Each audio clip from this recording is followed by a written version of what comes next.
Hey, what's up, family? What's going on, C-Town, Cleveland, Ohio?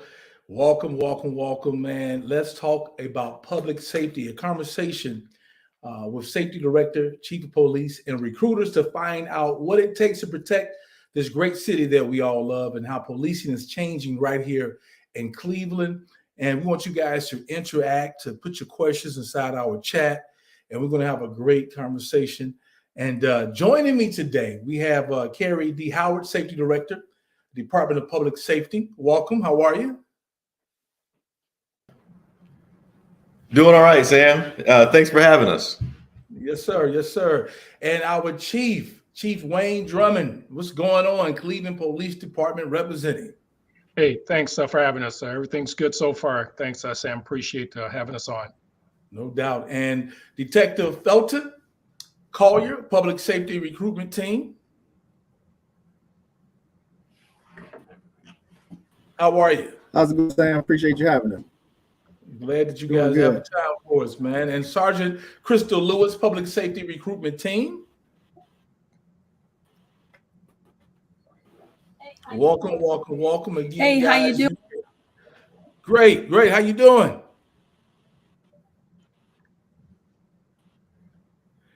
And as we wait for Sergeant Lewis to come in and join us, again, remember, you can have your questions inside our chat. We're going to be able to address some of your questions, man, and we're going to talk about public safety and our great city of Cleveland.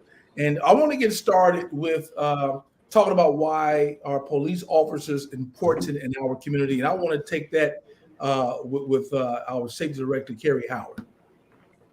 So police officers provide a level of trust and confidence in the community, right? If you know that the officers are out there doing their jobs, that makes the citizens feel good. They feel safe, they feel secure, and this is a person or persons that they can call on when they need help, when they're lost, just traffic directions, right? If they see them on the street, or if they have something very serious going on, they know that they can call these guardians to come out and help them in some of their darkest situations. Great, great, great. And I want to go to the chief on a typical day. We could talk about a typical, we don't know the day to day, but if you can give us a typical day, chief. Oh, this is Janky. Of a police officer, love to hear from you. Yes, Sam. That's one of the things that I appreciate the question, and the director made a really good comment. All his comments are great, but he also mentioned about guardians. And that's the key things. We're guardians, and we have different functions in the Cleveland Division of Police, but primarily what people see on a regular basis is our uniform officers, what they do on a regular basis in our 5 police districts. And a typical day, if you want to call it a typical day, Sam, it's basically coming to work, whatever shift. We have 3 different shifts. We have a day shift, afternoon shift, and a night shift. Some officers work 8 hours, some officers work 10 hours. We have 2 different shifts. So typical day, they'll come in, go to roll call, where they'll get their assignments for the day from their supervisors. From there, they'll go into a zone car, one of our regular black and white cars, and drive throughout their respective areas. Part of the requirement may be for them to park somewhere, get out, and engage in the community, actually talk with people, not necessarily an enforcement, just engage, say hi, and see what's going on, to see if there are some issues that they can work on collectively together. So again, it may be somewhat typical for some, but others, they may receive a call for service. And that could be anything, Sam. It can be from loud music to barking dogs to domestic violence, a vast variety of things that the officers receive. Also, they can actually have traffic stops based on traffic violations or complaints that they're receiving and so forth. So I don't want people to think that it's strictly going from assignment to arresting people to issuing citations and so forth. That's part of the job, but that's not the vast majority. The vast majority is just to provide a level of protection and security for our residents and the community as well. And something you mentioned, we had a conversation a couple of weeks ago on our show, Chief, and you mentioned how getting out, having that relationship with the community, and you kind of touched on that today. Can you hit a little bit more on that? Yeah, that's critical. That's absolutely critical to provide a level of comfort. So city officers not just driving around in a police car, actually physically getting out the car, walking up to people, saying hi, introducing themselves, going into stores and so forth, not just in business areas, it's important as well, but also just in the community. Just driving down the street, see some kids playing, get out and just hang out with them for a little bit, as long as they're not on assignment or anything like that. Just get out and engage with them. Just let them know they're just like anyone else. And the key to that, and I'll keep stressing, is that we're guardians. We're guardians for the entire community. So that's so important for that engagement. And then engagement builds that bridge between the community that we're trying to just make sure there's no gap between us and the relationship and so forth. That lends for trust, confidence, and also the visibility makes people feel a lot safer, Sam. Yeah. Let me do this too. I forgot to mention this. The opinions expressed during the course of this event may not reflect the views of Urban One Incorporated and its affiliate. So I wanted to make sure I get that out there. Next question, we want to go to our safety director, because we're talking about growing our force. And I believe you guys are looking to do some recruiting. Am I right? We are. Sam, we have, it's exciting times, right, in the Division of Police. We're at a new contract, new salary. We got career opportunities. I prefer to use career opportunities over job opportunities, because we want folks who are coming in who are dedicated public servants, dedicated to service to the city of Cleveland. And you know, to the question you asked earlier, you know, why are police officers important? Because really, the police officers are the main representatives of the community, right? They show the value of the city in the work that they do. So we're looking for people who want to come and make Cleveland better, make Cleveland safer, and have a great career, great benefits, competitive wages. You know, Chief Drummond can tell you about how he came on and where he was and to where he is now. We have officers making six-figure salaries right now. You know, they are working they are working overtime, right? We want to reduce that amount of overtime, but they also have secondary employment. I mean, there's huge benefits that come along other than just the regular day-to-day that comes with being a Cleveland Division of Police officer. Chief, what are some of the challenges that you're having with recruiting officers? Well, I would hope, Sam, that's a good question. I appreciate the question. I would hope that we don't have challenges or barriers for individuals. You know, I guess some of the challenges right now is that we have a lot of problems with actually bringing individuals that want to become police officers, and that's a variety of reasons. I think part of it too, and it's a small minority. I think part of it is the vilification of law enforcement officers for the career itself. But as the director just stated, Sam, it's a great career with tremendous benefits to come into law enforcement. We want to make sure that there aren't any challenges and so forth. We have competitive wages, like the director just mentioned. The opportunity to work in different units are there. The opportunity for a little bit of overtime is also there. And the director stated, some of our officers are making six figures right now based on some of the overtime and the positions that they're in right now. So again, we do have some recruitment. I think part of it is having a smaller applicant pool. So which means that because it's smaller, Sam, you have a lot of police departments, because this recruiting issue is just not unique to the city of Cleveland.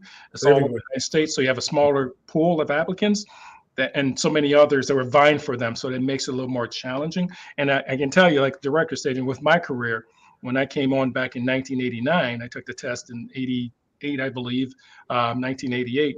Sam, I took the test at the Public Hall auditorium, and it was approximately 5,000 people, Sam, that took the test. 5,000. Now we can't get anywhere near that. And again, not unique to the city of Cleveland. Today we get maybe 400, sometimes 300. And Crystal and Felton can kind of talk more about those numbers and so forth. So it's a challenge. Again, smaller pool, less people want to go into this noble profession. And we just have to make sure that they understand it's a really rewarding career, that you can actually serve your community, again, make a really good competitive salary, and also have tremendous benefits. Awesome. Sergeant Crystal Lewis, we want to, how are you doing? Now that we know what the city is looking for in quality police officers, what is a benefit to the applicant that makes being a police officer a great career? So when you say that, I think about like two things. I think about career path, and and I think about education. So I think about career path. You're looking at, like they keep saying, the salaries, the benefits, retirement package, insurance coverage, right? Cleveland has all of those things. And when you talk about education, as a police officer, you're always learning to become better. The division has mandatory training. We have a tuition reimbursement program for higher learning. And if you know more, if you understand people better, you bring that along with you to your cause. And when you do that, you serve the community in this best way possible. Absolutely. Detective Felton, how are you? Doing all right? We want to talk I'm doing about, great, Sam. Great. We want to talk about how the community can help with referring people to law enforcement. How can the community play a part in that as well? So I think the community can do a couple of different things, Sam. I think first of all, they can help by just recommending and encouraging those who say they want to be police officers, encouraging them to take that position. You know, we as recruiters, we've talked to people sometimes who said they want to be police officers, but they have, you know, family or friends who are, sort of talking them out of it. I think if somebody wants to be a police officer, you should encourage them to join this field because it's a great career, as everybody here has stated already. So I think that's one thing. And then also, you may know people who may not think about being a police officer, but you know that the type of person they are, that they would make a great police officer. I think encouraging those folks as well to come out, and talk to us and let us explain the career to them, that also can help us. And just getting more people involved, more people from the community, because we know that there's a lot of great people out there who would make great police officers. Like my granddaughter, she keeps saying that she wants to be a police officer. Right. When I told her today I was talking to you guys, she said, I want to come down in the studio so I can meet him. Yeah, that's it. So yeah. So big ups to Jaya. So I know she's watching. I want, if I can, how did you come onto the force, Detective Call? How did you come on board? So I came on. I'm prior military. I spent 13 years in the Marine Corps, and I was doing some other things before I got onto the job, and I was sort of tired of doing those things. And then I had somebody, they reached out to me and they told me, I should look at law enforcement. And I really didn't, how I felt about that, because at the time, being where I grew up at, we really didn't deal with the police a whole lot. And so I was like, okay, maybe I'll look into it. And, I started looking into it, and then, I seen that there were some things that were similar to the military, paramilitary structure. You got a chain of command and things you follow, things that are real similar. So I decided to go ahead and try it out. And, I ended up getting hired with Cleveland. The best decision I've made in my life so far. Awesome. Chief, let's talk about the relationship with the gang and trust between the community and the police. If we could, chat about that. Sure. I think that's really important. I talked about that a little bit earlier. Part of that is being able to get our officers out of the cars, because I believe the cars can be barriers. Obviously, we need the cars to get from point A to point B and so forth. But I think part of that can be a barrier when you're just driving up and down and so forth. Again, that's why we've stressed myself, as well as Director Howard and Mayor Bibb, to have more foot patrols. And basically, officers will park, get out their vehicles, and actually engage with people. So we call that to park, walk, and talk, with an emphasis on walking and talking. And again, so you can build that relationship and rapport with the community. That we continue to stress.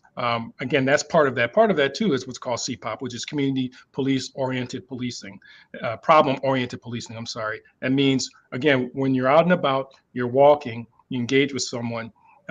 Again, not necessarily an enforcement, Sam. Again, I have to make sure we understand it's not always have to be an enforcement or writing a ticket. It's just engaging with folks. And hopefully, once you gain that trust, they'll say, well, we're having some issues with the house down the street. It's abandoned, it's vacant. How can you help us with that? The lights are out and so forth. The street lights are out. There's bushes out here that's overgrown and so forth. So you can work with them collectively. Again, collectively, Sam, to tackle those particular problems. That's engagement. That's what I'm talking about, versus, again, just coming in, arresting folks. Some folks need to be arrested. Don't get me wrong. Tickets need to be written. But I think more than that, it's just building that relationship with the community that we're serving. And being able to know who the officers are Yeah, that's part of it, Sam. Absolutely. Yeah, you know what I mean. You know, Yeah, absolutely, Sam. You get Yeah. again, you get out the car, you introduce yourself. You know, Yeah. it's just not that officer. It's Wayne. Right. It's Carrie. You know, it's Crystal. It's Felton. That's what I mean. And you do that by getting out and engaging with people, going to different events and so forth. And I think it shouldn't always be something that's planned. We have special events and so forth. For me, it's just like I said, it's just driving down the street, getting out and engaging. I remember years ago, Sam, when I first got on, I was just a rookie, got off, just graduated. And then I remember I was just brand new on the job, but I was off duty. My street, a couple officers came down. I forget what the call was and so forth. They didn't know I was a new police officer or anything, but I thought, and I look back on it now, and this we're talking about 1989. So we were doing it way back then. Two officers got out. A couple of the kids were just playing football. The officers got out and they were just throwing the ball back and forth and so forth. Right. That's community engagement, Sam. That's what we're talking about, you know. And again, and those were two white officers. I know race has nothing to do with it, but those are two white officers. I lived in a predominantly black neighborhood at that particular time, and they're out engaging with the officers, having a great time. So that's engagement, you know, because the police department is part of the community, and we're guardians, and that was shown back in 1989, and we continue to build on that. Again, guys, if you just tuned in, we're talking public safety. Of yours truly, Sam Silk, Radio 1 Cleveland, and we have the Department of Public Safety here. Now, if you have a question that you want to ask, feel free to post your question, and the panel will, respond to your question if your question is selected. I want to go back to Safety Director Howard. Many times, police often arrive during the height of an incident. What are some of the best ways for citizens and officers to diffuse those situations? You know, so Sam, for the officers, engage that de-escalation training, right? Work to calm everybody down. Yelling does not diffuse the situation, right? Find out what's going on. And then when people engage with the police, understand that the police are there to help. They're not there to cause a problem. They're there to try to find a solution to what's going on. They're there to get the facts. So talk to them. Engage them. Take a deep breath. I know you're in a volatile situation. I know your blood pressure might be high.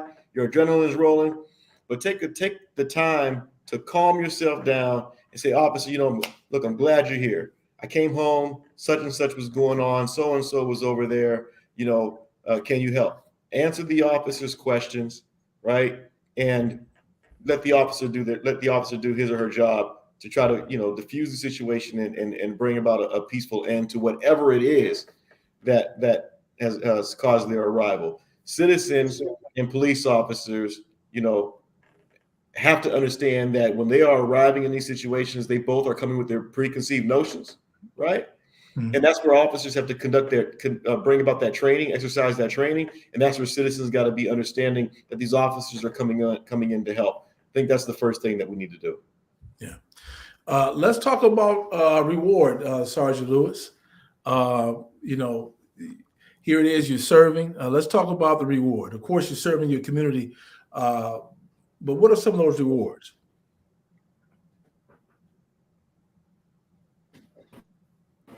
There you go. All right, there you go. So a reward.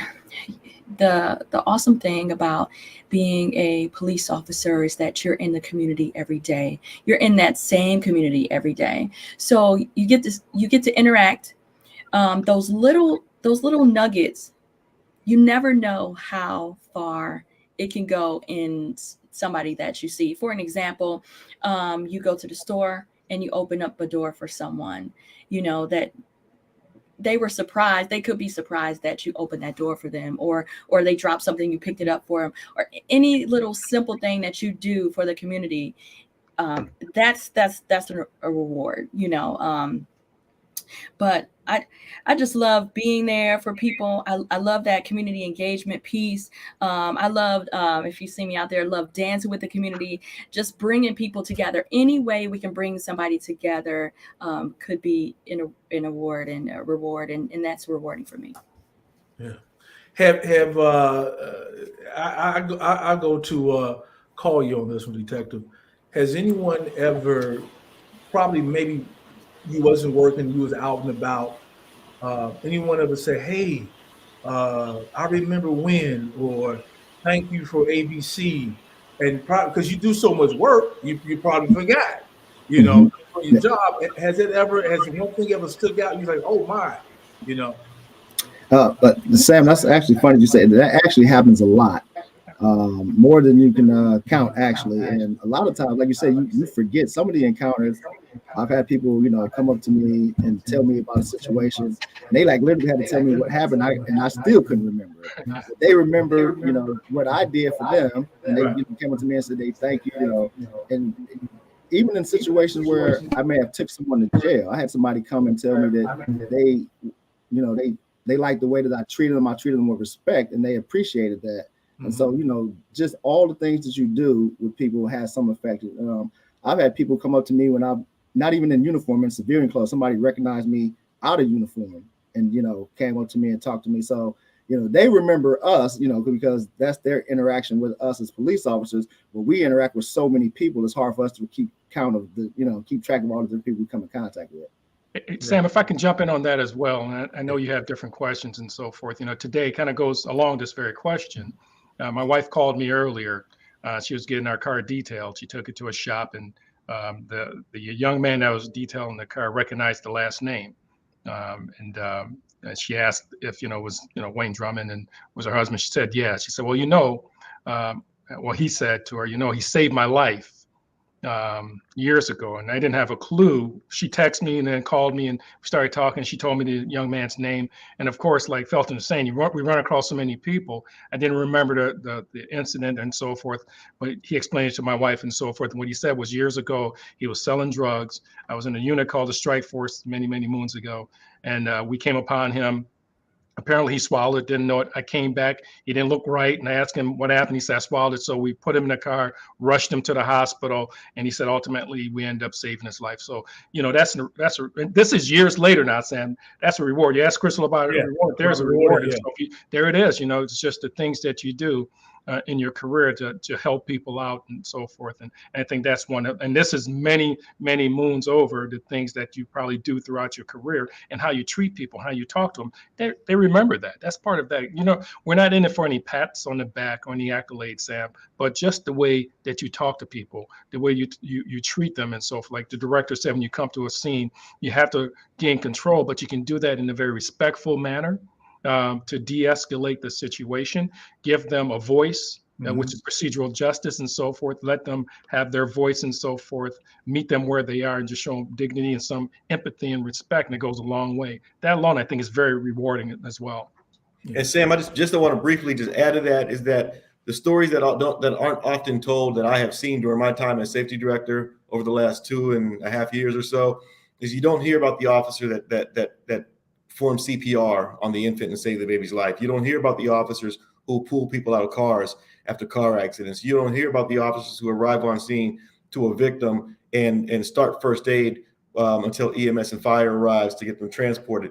And you don't hear about the kids. For example, I had a child who came to city council just this past Monday who was looking for me, and she's probably about 7 years old, saying, I want to be a police officer. Where's Director Howard so he can swear me in? Those things touch people, they're real. Yeah, that's what's up, man. And so we have folks watching and listening who might want to be a police officer, become a police officer. So what advice would you give them? First, apply. Right. And if you have questions about applying, call the recruitment team at 216-623-5233. You got to have questions. Right. And it's reasonable for people to say, I need to talk to someone about what I need to do and if I'm the right fit for being a police officer. Call and speak to one of our recruiters. Right. And I'm going to tell you, when you call and speak to our recruiters, they're going to guide you to the website for the application. They're going to tell you about the conditioning camps that you can come to help get you into shape. Right, they're going to talk to you and connect you with resources to help prepare you for the exam. Right, if you have a passion for doing good, if you want to be a role model to members of your family and the community, we want you to be a member of the Cleveland Division of Police. I think that it all starts with that phone call, 216-623-5233, to the member of the recruitment team. Awesome. Sergeant Lewis, let's talk about work-life balance. And for an average police officer, I remember Chief was just saying, some are doing overtime. What is that like with the work life balance for you? So work-life balance is not exactly what comes to mind when you think about a police officer. Working in law enforcement is high stress shift work, could be working late nights and things like that. And, we work holidays and weekends, but work-life balance looks differently for everyone, no matter what you do. You have to kind of choose it for yourself. And what does that look like? Creating a schedule, allowing other people to know that schedule in your family, I can attest to that. Go ahead. Making sure you have time for your family and friends and creating that time to just relax. And let me tell you what that looks like. That can be driving into work early, not late, so you don't have to rush. And that can be on your way home, sitting in the car for, even if it's 5 minutes, 10 minutes, to allow yourself to decompress, leave work at work, go in the house and love on your family. So that's what I mean. Like work-life balance can be different for anyone, and you have to We need create to it for replay yourself. that clip for everybody. Everybody who worked needs that needs to replay back. So Stowe, we need to replay that piece back. That's Yeah. right. Yeah. I'm a yoga instructor too, so that might help Right, a little see? bit. Hey, Sam, you know what? And Sergeant Lewis brings up a good point, right? We have a wellness program that services our officers, service our uniformed members of public safety, and yoga is part of it. Mindfulness is part of it, right? If you need somebody to talk to, if you're having difficulties in your marriage, difficult in your family, like joining the Cleveland Division of Police creates an extension of family, right? In ways that is positive and beneficial to you and to people around you, right? We really want to take care of our people. And we can't lose sight of the fact that those are humans. Those are fathers, mothers, sons, daughters, aunts, uncles in these uniforms, right? And they have to strike that work-life balance. And I knew Crystal at church before I became safety director. We went to the same church, right? and the pleasant person who you see on screen is who she was before I realized she was a police officer. You know what I mean? So people like her add to the profession. Awesome. Thank you so much for that. Yeah. Let's talk about the tuition reimbursement. Detective Collier, if you could hit on that for us. Sure, Sam. So I know Krista brought it up a little earlier. So, like you said, being a police officer is, it's lifelong. You're learning your entire career. So the division does have tuition reimbursement, and right now we actually just got a bump, and it's now $6,000 per year you can get toward tuition reimbursement. So somebody who comes on, you only need a minimum of a high school diploma or GED to get on the job, but that don't mean you have to stay here. And we encourage people to go back to school and get a bachelor's degree. There's some people I know working on their master's degree. I'm being one of them. I'm actually using tuition reimbursement myself right now, Sam.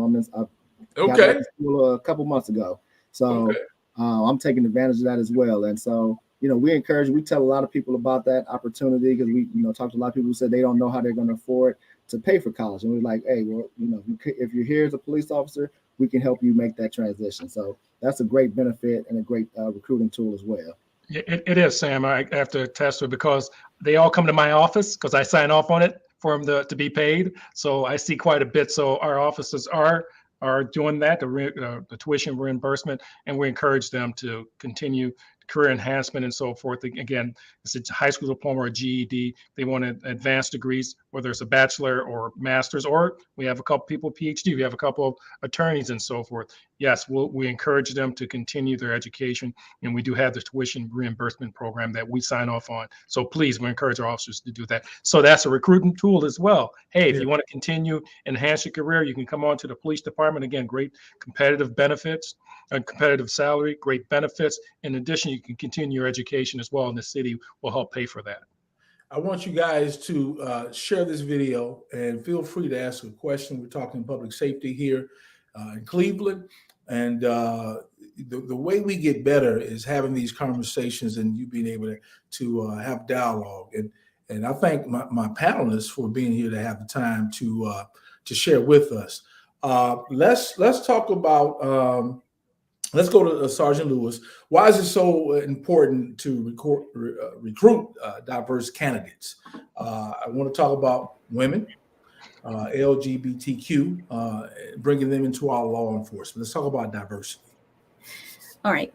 First, we try to recruit everyone who finds interest in public safety, no matter who you are.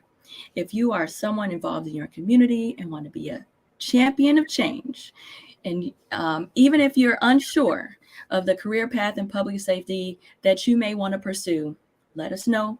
Reach out to the recruitment team, and we can possibly assist you in which career path that best fits you. But I'm a woman, so I have to talk about women. Please. Yes, we need more women on the police department so we can continue to serve our community in the way that women love to do.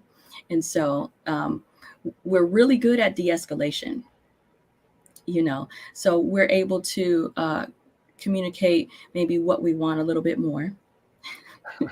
and it's studies that actually show that. So you got the facts, fellas. You got the facts. Well, Crystal is right. In my years of being on the police department, Sam, I tell you, some of the partners, female partners I've had, they were tremendous, absolutely tremendous in de-escalation. That's before, we've always had de-escalation, but we really enhanced the training in the last couple of years. But well before that, a lot of the female partners I had were really good about slowing things down, talking with people and so forth. And sometimes what you thought might have been a physical altercation where you have to go hands-on with someone because of the partner I had, they're able to calm things down, including some of the officers and the civilians and so forth. And then that particular situation becomes very calm because of my female partner. So Crystal is absolutely right. It's just not us saying it. It's just a fact. Mm-hmm. So we encourage females and everyone to have a heart for serving people to apply to the Cleveland Division of Police. Yeah, and Sam, you know what, that de-escalation, that being able to calm down the situation, we have the perfect place for that kind of person. We have a crisis intervention team, right? Specialized folks who have received training, who arrive on scene where someone might just be having a bad day, right? They could be under some type of mental disease or suffering from a mental episode. And that de-escalation is critical. It's invaluable, right? And Cleveland's de-escalation CIT program, partners with the Adams Board, Case Western, Murtis Taylor, right? We have the resources in this city, and people have all hands in trying to elevate that crisis intervention program. That's a great point. If I can plug that as well, Sam, I know you have questions and so forth. I'd like to plug that even more about our crisis intervention program and the co-responder program we have. As a matter of fact, and this is personal, and a lot of people I have to share because it's important. Like today, for instance, I have a cousin that has mental illness that she suffers from, and she lives with my mother. My mother is 80 years old, and I received a call from, and again, this is very personal. My mother called me this morning crying. So of course you don't want your mom upset. And I asked what's going on. My cousin who's living with her is having an episode. She's cursing. She's being somewhat aggressive. So I called for the CIT officers to respond there. So we had a regular zone car respond. We also had the CIT program officers respond and so forth. And here's what's really critical about it. We have body cameras, as you're aware, Sam, and everyone else on here. So we also have the ability to actually look live through the body cameras to see what's going on. So I have the ability to look live on things of that nature. That's just, so we had 4 officers there. You can actually go live and so forth.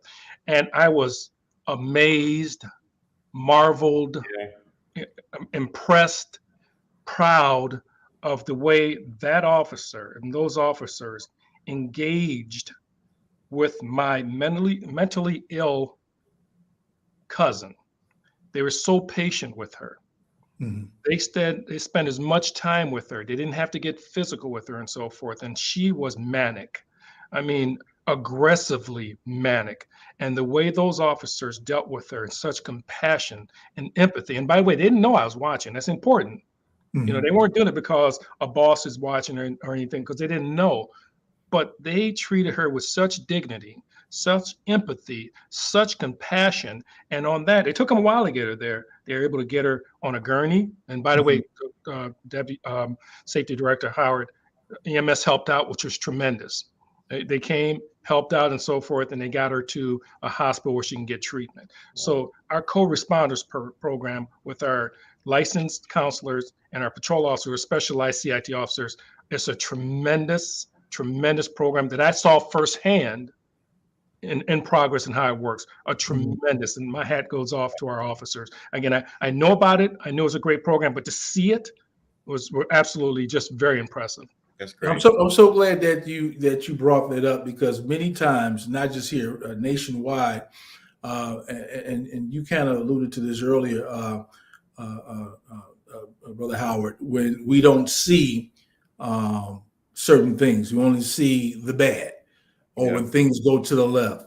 How much time and training goes into that? Because we only see when, like I said, it goes to the left. As you mentioned, we didn't see that because it was good. I always say people don't want to share good news. Yeah. But how much training goes into that when we have, and I'm glad you shared, that was personal. You didn't have to share that. When we have citizens who are mentally challenged, and sometimes it doesn't end well. Right. Well, so it's a significant training that goes into it. Obviously, part of the co-responders program involves having a license. There's a civilian through the Adams Board. We have a licensed counselor that actually is actually in a car with our patrol officers, and our patrol officers go through a 40-hour. It's a whole week. That's a 40. It's enhanced training. Our officers go through a 4-hour. These particular officers, which again are specialized, go through a 40-hour course where they're taught by some police officers, but primarily through the professionals from the Adams Board. So it's enhanced, and based on that, they respond to those particular instances, and they actually, again, because of their training, they're able to really empathize and sympathize with the folks and give them the help that they need. What we also find that, Sam, is that the officers that are involved in the program are assigned there, they generally have a personal interest. You know, they're either know someone that's suffering for it, there's a family member suffering from mental illness or have issues with that, and they really have the passion. I mean, a really strong passion for that, and it's evident in how they're treating our citizens. Yeah. How can anyone can hit this? How can the community, help support the police? You know what? So, Sam, let me start with that. And first, recognize the gem that we have in the Cleveland Division of Police, right? You see a lot of stuff on the news about police departments, divisions of police around the country, right? Negativity attracts people and keeps them in front of a screen. Like you just said it, people don't share that good news, right? But the Cleveland Division of Police, over the last several years, right, by changing in leadership structures, by the meeting the requirements of the consent decree, by looking internally and saying, these are things that we need to fix, without being told, has given the city a different division of police than what much of the media puts out there, right? So it'd be great if the citizens, and I would urge the citizens to look at the Cleveland Division of Police for what it is now and not what it was, and recognize that it is different in a lot of ways positively from other jurisdictions around the country. And then the next thing is to recognize that the partnership between police and community is necessary for a safe city. We have these conversations with Mayor Bibb all the time, right? If you see something in your neighborhood going wrong, yes, you have a responsibility. And yes, you have allies in the Cleveland Division of Police to help make this city safe block by block. And it takes that partnership. Yeah. It's so, we've had our challenges, and I'm glad you acknowledged that. And how do we take it to the next level? I can say I'm seeing some of that. And again, it starts with everything you guys have mentioned about having a personal relationship. We talked about the typical day. How does that day start off? We talked about de-escalating. We talked about some little yoga. I appreciate you guys opening up, and being able to share with us in this great city of Cleveland. I want you guys to do me a favor. Share this video. Share it on your platform, YouTube, your Facebook. We're here. But if you want to become a police officer, we have the information right here. The number is 216-623-5233. Again, 216-623-5233. You can get details on how you can join the law enforcement community. Now, I do have one question here. Can I drive the police car one day, Chief? And hit the tires one time. Just one time. Light the sirens on. We can let him drive the recruitment vehicle. You know, coming up as a kid, you know how it was. Come on now. I don't know if I can do that, Sam. Okay. I try. You got to follow the law. That's right. Okay, I want you guys to also make sure you all follow the Department of Public Safety Recruitment on Facebook and Twitter at CLE Recruitment. That's CLE Recruitment. And guys, again, thank you so much. And I want you also to check out the website at clevelandohio.gov/jobs. Again, that's clevelandohio.gov/jobs. Thank you all so much for the time in this great conversation. I appreciate you all taking out the time to talk to me tonight. Thanks, Sam. Appreciate it. Thanks for giving us this platform. Really appreciate it. Yes, sir. All right, family. Make sure you guys share this video. Absolutely. All right. Thanks, Sam. Take care. Thanks, Sam.